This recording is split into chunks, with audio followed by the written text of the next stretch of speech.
When the rebels came to the Central African Republic city of Bangassou, the area's top official, Pierrette Benguere, was forced to hole up in a UN base for a month.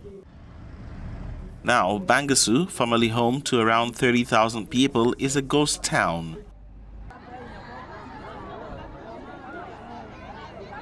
Here in Bangassou, if the rebels do not leave the areas, I think it will be a little difficult for schools to restart. If the children stay at home and don't go to school, we are creating tomorrow's rebels. The rebels are searching door by door to kill us. When we come home, how are we going to do that? We have to chase them away. They have to leave so we can live in peace. Right now, the rebels are stealing people's property. They are chasing people to the fields to steal the goats, the chickens and the peanuts.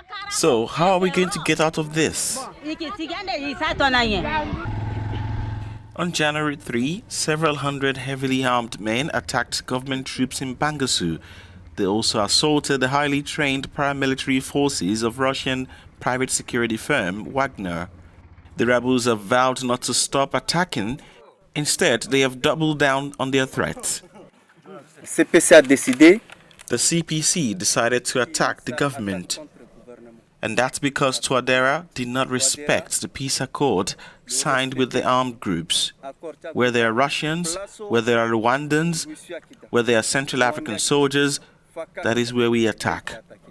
After several hours of fighting, the UN mission in the country, MINUSCA, joined the fray to bring the wounded, the uninjured, and city leaders to safety.